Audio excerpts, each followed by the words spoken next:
श्री शिवाय नमस्तुभ्यम। हर हर महादेव। पंडित प्रदीप जी मिश्रा द्वारा श्री पवित्र शिव महापुराण कथा ओमकारेश्वर में शुरू हो गई। ये 9 जून से लेकर 15 जून 2024 तक ये कथा चलेगी। ये 7 दिवसीय शिव महापुराण कथा है जो आज तक फेसबुक और यूट्यूब के माध्यम से लाइव देखी जा सकती है। कथा का समय है दोपहर को 1 बजे से शाम को 4 बजे तक। आज 11 जून 2024 तीसरे दिन की कथा पूर्ण हो चुकी है। कथा में गुरुजी ने कुल 9 उपाय पत्र और उपयोगी जानकारियाँ दी है। सभी की जानकारी आपको इस वीडियो के माध्यम से प्राप्त होने वाली है। यदि किसी कारणवश आप आज की कथा नहीं सुन पाए हो तो पूरी कथा का रसतत्व आपको इस छोटे से वीडियो के माध्यम से प्राप्त होने वाला है। कथा शुरू करते ही गुरुजी ने कहा, जन्म मरण ये सब परे होता है, जिसका ना कोई माता हो ना कोई पिता हो, जो स्वयं प्रकटा हो वही शंभु कहलाता है और जो देवती देव महादेव हैं। बढ़ते कथा की दूसरी विशेष जानकारी की ओर। गुरुजी ने कहा, जैसा खाया तन वैसा हो बन गया मन। उसी तरह अगर हमारे मुख से किसी के लिए अपशब्द निकल रहा है, किसी के लिए गुस्सा निकल रहा है, तो समझ लीजिए आप कहीं पर कुछ ऐसा अन्न खाकर आए हो जिसके कारण आपका मन अपवित्र हो गया है। बढ़ते कथा की तीसरी विशेष जानकारी की ओर।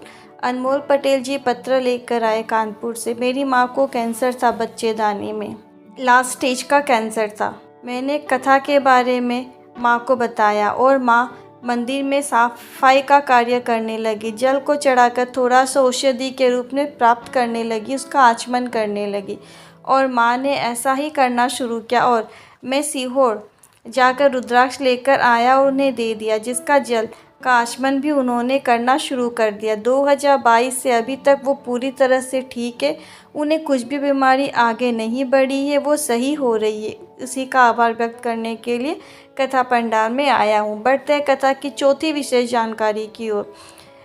रजनी जी रतलाम से पत्र लेकर आई। 2 साल हो गए थे, संतान का सुख प्राप्त नहीं हुआ था। डॉक्टर को दिखाए तो डॉक्टर ने बच्चेदानी में गांठ बताई, जिसके कारण आप कभी माँ नहीं बन सकती। मैंने भोलेनाथ पर विश्वास किया और व्यासपीठ पर विश्वास किया और महादेव के मंदिर में जाकर भक्ति करती आराधना करना शुरू किया, जल चढ़ाना शुरू किया, बेलपत्र चढ़ाना शुरू किया।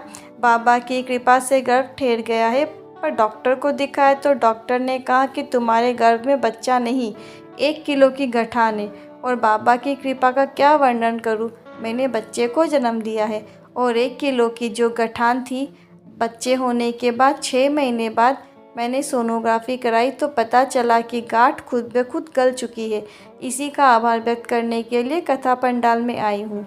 बढ़ते कथा की 5वीं विशेष जानकारी की ओर। गुरुजी ने कहा, तुम रुका जी का नाम लेकर, तुम रुकेश्वर महादेव का नाम लेकर सफ़ेद आंकड़े की जड़ को अगर कोई नारी शिवलिंग के ऊपर से 21 बार घुमाकर कमर में बांधती है तो भले ही उसकी फाइल मोटी हो, एक बार में लाभ ना हो, दूसरी बार में ना हो, पर बाबा की कृपा जरूर होती है, झोली जरूर भरती है, संतान का सुख निश्चित ही प्राप्त होता है। बढ़ते कथा की 6वीं विशेष जानकारी की ओर। बिहारी लाल जी खरगोन से पत्र लेकर आए। मुझे डॉक्टर ने कैंसर बता दिया। डॉक्टर ने कहा कि इनको घर ले जाओ, इनकी सेवा करो, क्योंकि अब ये कुछ ही दिनों के मेहमान हैं। मेरे परिवार वालों ने मुझे सीहोर ले गए।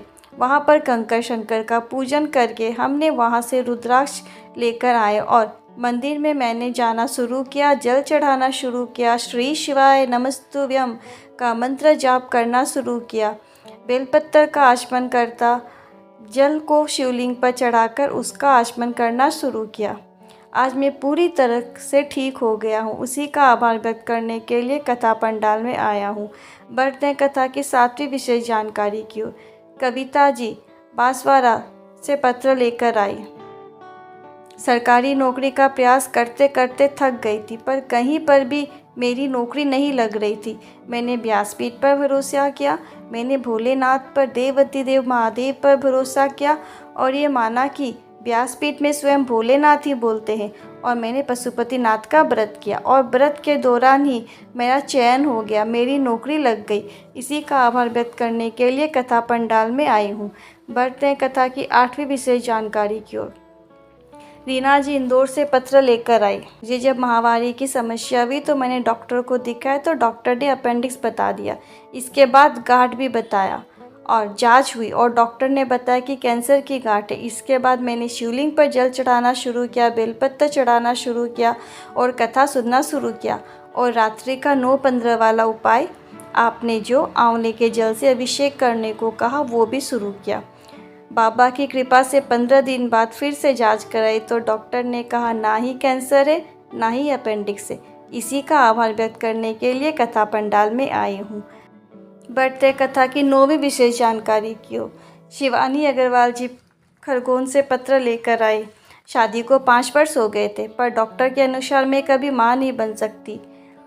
टीवी में कथा सुना और बाबा से निवेदन किया। आपने पार्थिव शिवलिंग का जो पूजन कराया था वो मैंने किया और मैंने कामना करते हुए एक बेलपत्र को पार्थिव शिवलिंग में जो पूजन के दौरान आप रखने को कहते हो वो मैंने रख ली।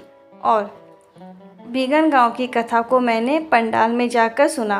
बाबा की कृपा से संतान की प्राप्ति हुई है। इसी का आभार व्यक्त करने के लिए कथा पंडाल में आई हूँ। वीडियो में बताई गई जानकारी अगर आपको ज़रा भी हेल्पफुल लगी हो तो वीडियो को लाइक करके कमेंट में हर हर महादेव ज़रूर लिखें। फिर मिलती हूँ नए वीडियो के साथ, तब तक के लिए श्री शिवाय नमस्तुभ्यम, हर हर महादेव।